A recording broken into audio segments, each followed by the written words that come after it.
Deuteronômio 15:11. Vamos ler. Eu tenho 29 minutos para pregar. Vamos correr. Diz assim: nunca deixará de haver pobres na terra, portanto eu te ordeno, livremente abrirás a tua mão para o teu irmão, para o teu necessitado e para o teu pobre na tua terra. Livro de Deuteronômio, quinto e último livro escrito pelo grande homem Moisés, que não foi só um homem de cunho religioso, de cunho sacerdotal, de cunho de fé, de cunho espiritual, que marcou a história não só da cristandade, bem como do judaísmo, mas marcou a história da raça humana. Livro de Deuteronômio, então, é o último livro escrito por Moisés. A palavra Deuteronômio significa repetição, porque Moisés, antes de morrer, antes de subir ao monte, Deus ali pegar o seu corpo, esconder o seu corpo, Deus levar Moisés para si, antes de tudo isso aí, Moisés, então, ele vai repetir toda a lei que Deus deu a ele no período de transição no deserto. Então, na andança do deserto, Deus foi dando leis a Moisés. Leis essas que Moisés achou por bem relatar. E depois, antes de morrer, ele reúne todo o povo de novo e traz à tona a lei. Por isso, repetição da lei, Deuteronômio. O povo de Israel em Deuteronômio é um povo diferente do povo de Israel que saiu do Egito. Não é o mesmo povo. O povo que saiu do Egito era um. Agora nessa transição com a lei, com o pastoreio de Moisés, com o julgamento, esse povo é outro.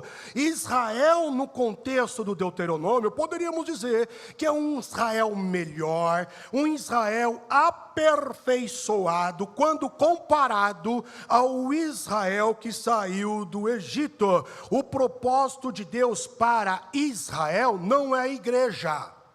Quando Deus funda Israel, Deus não está fundando uma igreja, Deus está fundando uma nação. Deus, o Pai, não tinha propósito de igreja com Israel. Quando Deus chama Abraão, capítulo 12, nós vamos ver lá, logo nos primeiros versos, que Deus diz para Abraão que faria dele uma grande nação. E não igreja. Logo, a nação, e Deus é conhecedor disso, a nação, ela tem problemas sociais. Então vem Moisés repetindo a lei, e ele fala acerca dos pobres. Ele diz: para o teu necessitado, para o teu pobre na tua terra. E quando Moisés diz tais palavras, Moisés, e muito menos Deus, está aqui especificando que tipo de pobre. Porque quando se fala de pobre, que tipo de pobre? O pobre que tem dinheiro, porque tem pobre que tem dinheiro, ou o pobre? Para começar, o pobre que não tem recursos de cidadania, recursos materiais, é esse tipo de pobre. Mas que pobre? Só pobre judeu? Porque se for pobre africano a gente deixa lá. Se for pobre brasileiro, a gente deixa lá. Tem que ser pobre da nossa raça, da nossa etnia, do nosso povo? Não. Quando Deus usa Moisés para falar dos pobres e dar atenção aos pobres, Deus está falando o pobre, não importa a raça, não importa a etnia, não importa a cultura, o pobre que estiver na tua terra, não é para você se esquecer dele. Então, quando falamos de pobre, a Bíblia está falando do pobre, aquele que foi privado dos recursos da cidadania. Por cidadania, estamos falando os direitos de um cidadão. Em outras palavras, quando Deus fala para nós termos cuidado e lembrarmos dos pobres, desses que tiveram privações, falta de recursos da cidadania, Deus está falando para o seu povo assim: é o seguinte, eu quero que vocês demonstrem o meu amor, eu quero que vocês demonstrem o meu carinho, eu quero que vocês demonstrem a minha atenção com essas pessoas que são privadas desses recursos. Melhor, diria eu ainda, eu quero que vocês demonstrem para aqueles que são ateus, para aqueles que não acreditam em Deus por passar necessidade, que eu existo através da ação social de vocês. Isso é missões. Dar assistência à comunidade, dar assistência ao povo, isso é missões. E quando Deus ensina tal princípio para a nação de Israel, Deus já está falando de fé.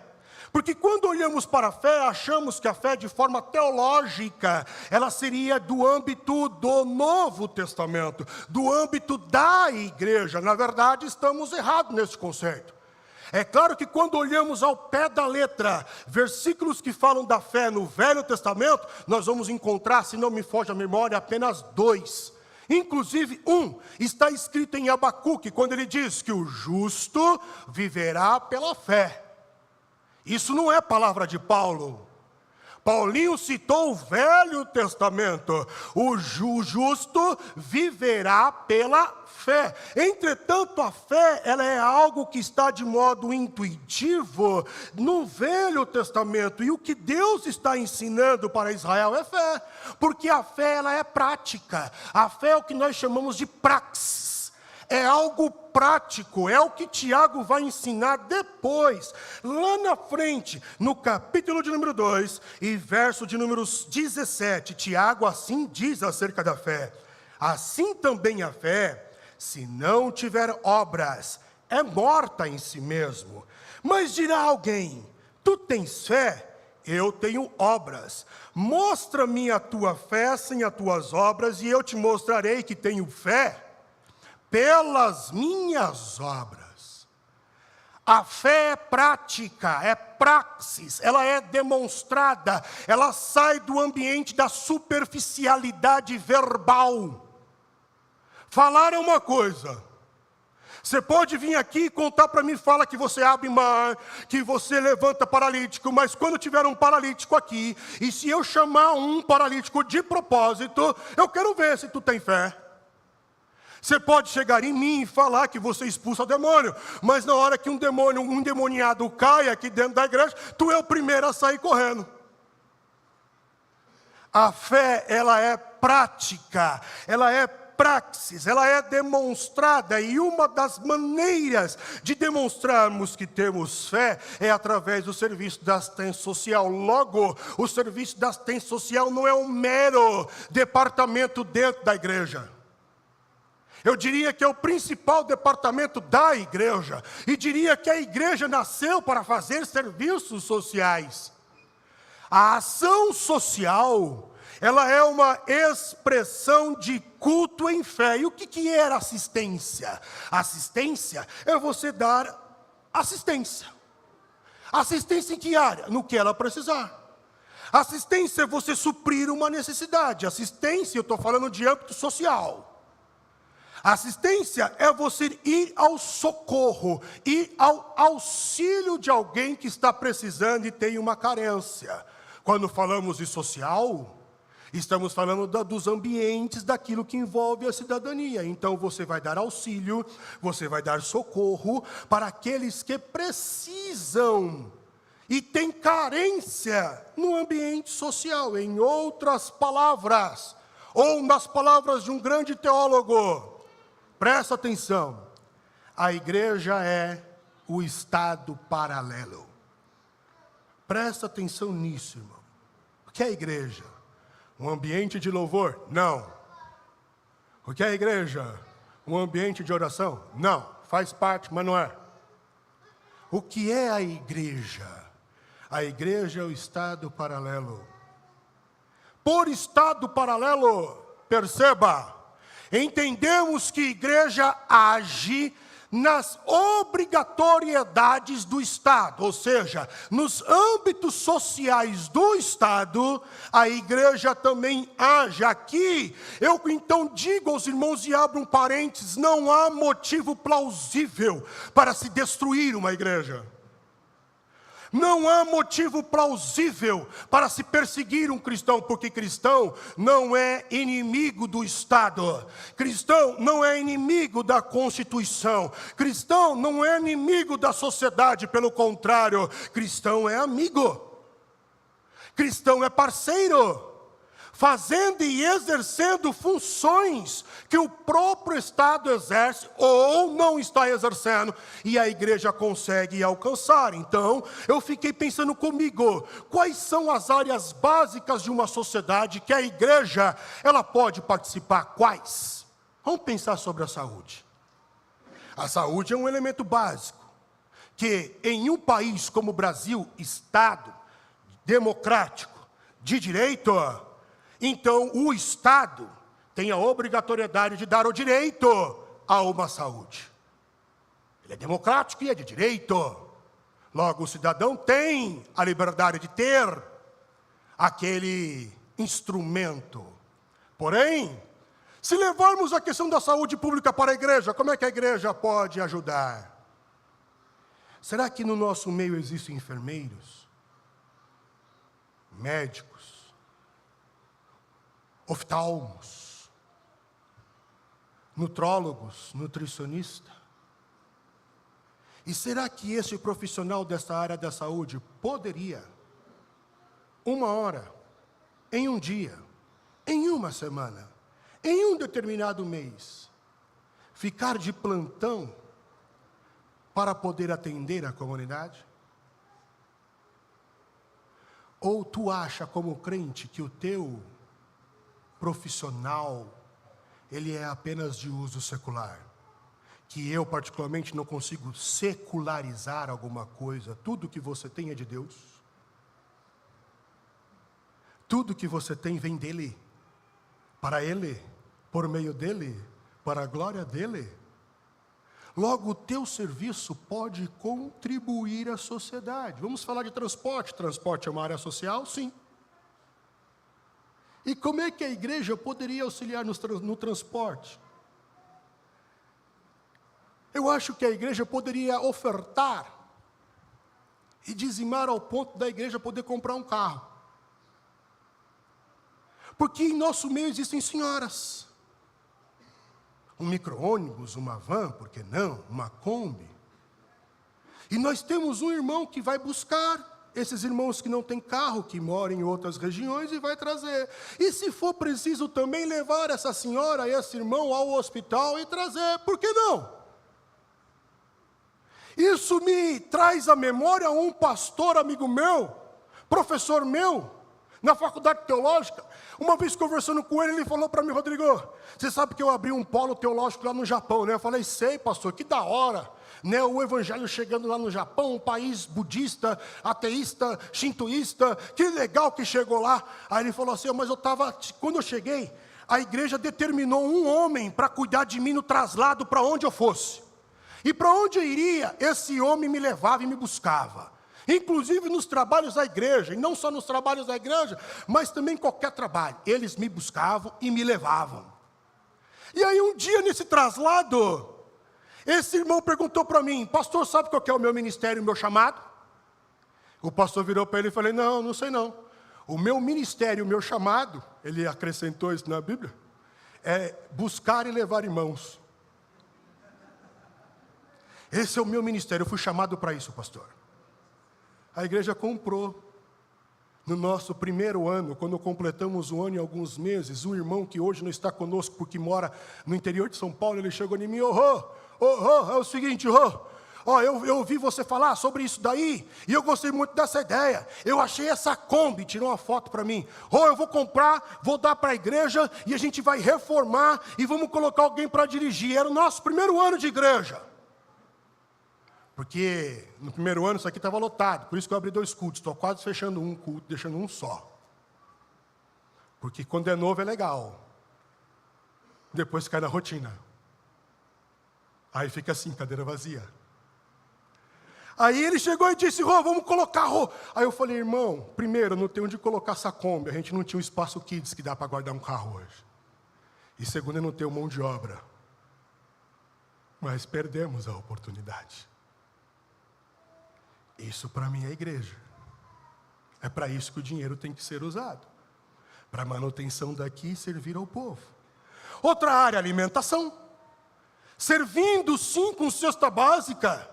Servindo sim com alimentação à noite, aqueles que estão em situação de rua, moradia, podemos investir em casa de recuperação, vestes. Por que a gente só lembra de doar roupa na época do inverno?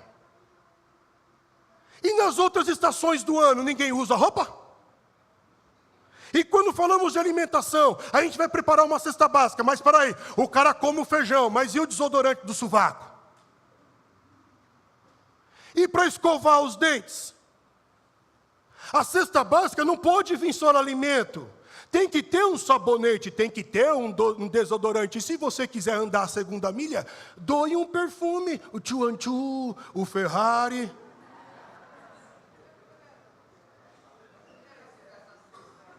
Até eu quero receber. Meio ambiente, irmãos, não faz parte do governo, não é a ONU que tem que discutir só meio ambiente, o mundo vai entrar em colapso. Eu falo com propriedade porque sou professor de geografia. O mundo vai entrar em colapso, desmatamento, bem como crescimento urbano e industrial. O que nós estamos fazendo com os recursos naturais vai entrar em colapso. Vai chegar uma hora que o trânsito vai fechar.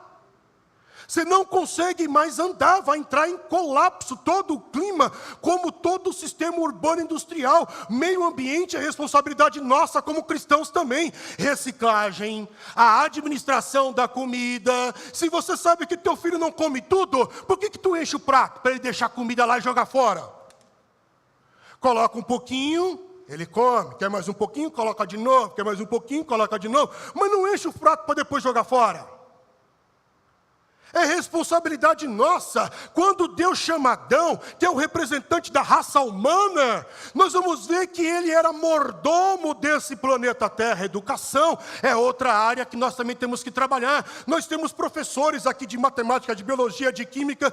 Por que então um dia ou um mês reforço de matemática? Por que não poderíamos abrir? E aqueles que falam inglês? A nossa igreja contribuir para a comunidade com o curso de algum idioma. Por que não, irmãos? Por que ficar só no sagrado domingo religioso? Glória a Deus, aleluia, Jesus vem, Maranata, ora vem Jesus, e o leão da tribo de Judá. Desculpa, irmão, isso é um cristianismo muito superficial para mim. Igreja é para invadir a seara dos filisteus, como aconteceu com Sansão. Sansão invadiu a seara dos filisteus, por filisteus, o mundo aí fora. Pegou raposa e tacou incêndio, é para incendiar lá. Eu fico pensando agora, a pergunta é o seguinte, irmãos, se você e eu agíssemos desta forma, será que as pessoas ao nosso redor não seriam mais receptivas ao Evangelho? Deixa eu te dizer uma coisa, e por favor não me interprete mal. O Brasil, falando de Brasil, ele não precisa mais de igreja. Por mim até fechava algumas. O Brasil não precisa mais de pastores. O Brasil não precisa mais de bispos, profetas e todas as classes angelicais que tem aí dentro das igrejas. Não precisa mais. O Brasil precisa de discípulos de Jesus, que proclame o Evangelho na sua essência, tendo o amor em ação. Deixa eu te falar uma coisa, Evangelho não é boas obras, Evangelho não são boas obras, mas o Evangelho é o amor em ação. Quem faz parte do reino de Deus, ele não consegue ficar parado, ele tem que agir em prol do outro de alguma forma. Se você não é confrontado por isso, eu te aconselho a rever os seus conceitos de fé. Eu te aconselho a rever os seus padrões de cristianismo. Isso é missões. O Evangelho não trabalha com dó. O Evangelho trabalha com compaixão. O Brasil carece de gente misericordiosa, não que expulsa crente de dentro da igreja. O Evangelho carece de gentes que são piedosas. É disso que o Evangelho carece, não de apontador e fiscalizador, mas de gente que abraça a causa do outro.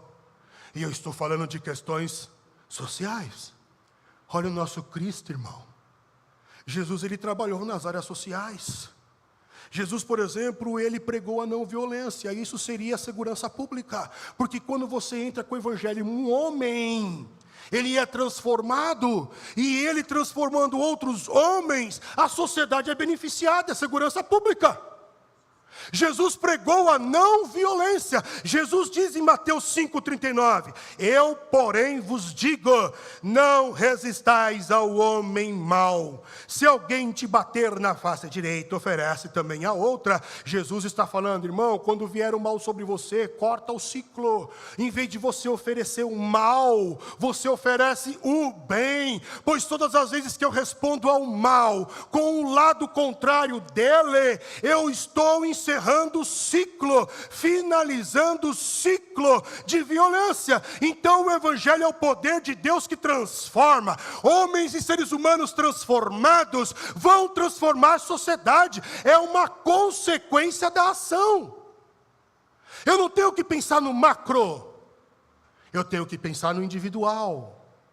E o individual com o outro individual, com o outro individual, vai mudando toda a sociedade. O Evangelho trabalha desta forma. Jesus disse para Pedro em Mateus 26:52, epa, quem é que mandou você pegar essa espada e cortar a orelha aí do soldado? Quem mandou? Presta atenção numa coisa, queridos, nós fazemos parte do exército do leão, mas nós lutamos com as armas do cordeiro. Quem é Jesus? O leão da tribo de Judá. Mas você luta com patada? Você luta com mordida? Você dilacera outros irmãos? Isso daí é armas do leão. Nós fazemos parte do exército do leão da tribo de Judá, mas nós lutamos com as armas do cordeiro. E quais são? Mansidão, benignidade, longanimidade, paz, amor, compaixão, domínio próprio, temperança. Essas são as armas do cordeiro. E é com essas armas que nós mudamos o mundo. Jesus, por exemplo, deu de comer. E comer é serviço social. Jesus, em Mateus 14:19, fez a multiplicação dos pães e dos peixes. Jesus curou enfermos. Em Mateus 4:23 está dizendo que uma multidão seguia Jesus, e Jesus curava todos das suas moléstias. Aí você fala assim para mim, mas pastor, isso aí não é milagre? Sim. Só que todo o milagre não é um fim em si mesmo. O milagre aponta para outros fins. Primeiro fim, o milagre que Jesus fazia em multiplicar pães e peixes e curar enfermos, era para revelar que Ele era Deus encarnado. Era para revelar que Ele era o Messias. Pois a tradição judaica dizia que só o Messias poderia fazer coisas que Jesus fez. Curar enfermos, ressuscitar mortos, curar paralíticos, dar vista cego, principalmente de nascença. Só o Messias poderia fazer aquilo. Então, todos os milagres de Jesus não é para mostrar que Ele tem poder, era para confirmar que Ele era o Messias. Primeira vertente. A segunda vertente, serviço social. Deus existe, Deus importa com cada um de vocês. Deus está atento à sua carência. Jesus, Ele aconselhou a mulher samaritana, Ele aconselhou Nicodemos, Ele atendeu ao pedido do centurião de Jairo, Ele também atendeu o pedido daquele pai que tinha um filho endemoniado, atendeu o pedido de Marta e Maria. Jesus, Ele foi sensível com o cego de Jericó, Ele foi sensível com a mulher cananeia, Jesus, Ele foi sensível com a mulher com fluxo de sangue. E o que é você aconselhar, dar assistência? Também é serviço social. Quando Jesus agia desta forma, a fama de Jesus se propagava. Isso não quer dizer que nós vamos ser famosos, mas quer dizer que quando você e eu agimos com o Evangelho na prática, as pessoas, elas são receptivas e percebem que tem uma igreja relevante no meio delas. Não é só para fazer barulho, não é só para poder colocar um som estrondoso, não é só para poder fazer o pastor um influencer, mas quando nós fazemos isso, a igreja se torna relevante no meio em que ela está inserida. Os apóstolos, eles seguiram os mesmos passos, eles não deixaram de seguir os passos de Jesus. E em Atos capítulo de número 4, verso de número 32, nós vamos ver que os apóstolos ali recebiam as doações e eles entregavam.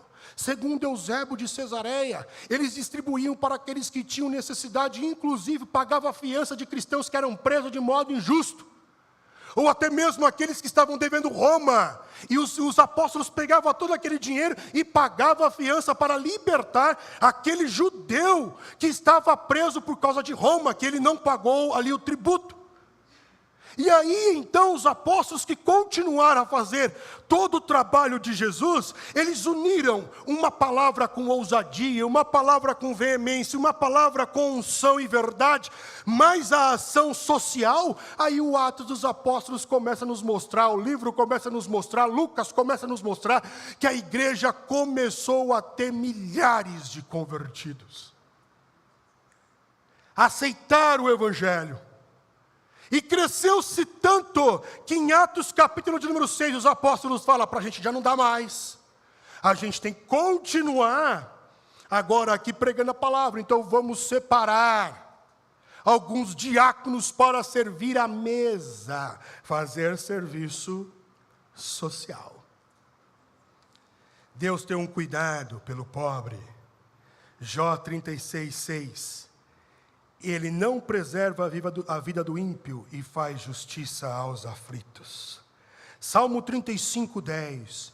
Todos os meus ossos dirão, Senhor, quem é como tu, que livras o pobre daquele que é mais forte do que ele? Sim, o pobre e o necessitado daquele que o rouba. Deus tem um cuidado com o pobre, Deus ordena cuidar do pobre. Salmo 82:3. Fazei justiça ao pobre e ao órfão, justificai o aflito e o necessitado. Provérbios 21:13. O que tapa o seu ouvido ao clamor do pobre, ele mesmo também clamará, e não será ouvido. Jeremias 22:10. Julgou a causa do aflito e necessitado, então lhe sucedeu bem. Porventura não é isto conhecer-me, diz o Senhor, quer conhecer o Senhor, julgue a causa do aflito e do necessitado. Por isso que além de ter o cuidado e de mandar a ordenança para termos cuidado, Deus ainda pede para que sejamos generosos com os pobres. Deuteronômio 15:7. Quando em ti houver algum pobre de teus irmãos, em alguma das tuas portas da terra que o Senhor teu Deus te dá, não endurecerás o teu coração, nem fecharás a tua mão ao teu irmão que for pobre. Salmo 41:1. Bem-aventurado é aquele que atende ao pobre. O Senhor vai livrar, não o pobre, mas esse que atendeu ao pobre. O Senhor vai livrar ele também no dia do mal. Provérbios 19:17. Ao Senhor empresta o que se compadece do pobre. Ele lhe pagará o seu benefício. Isso é missão. Por isso que missão não é só ir, estamos fazendo missões. O meu desejo como igreja é isso aqui. É isso aqui que eu estou pregando. Aí você fala, pastor, você é um sonhador, você é um utópico. Bacana. Mas eu acredito que pode ser possível. E se tu quiser, e desculpa, nunca falei isso aqui, vou falar e não se escandalize mal. Não me se escandalize em mim. E se tu quiser verificar, abra mais tua mão para ver se eu não compro um carro para a nossa igreja. Abra mais a tua mão para ver se eu não consigo mais cesta básica aqui. Porque como administrador da igreja, não posso zerar o caixa. Então a gente vai com cautela.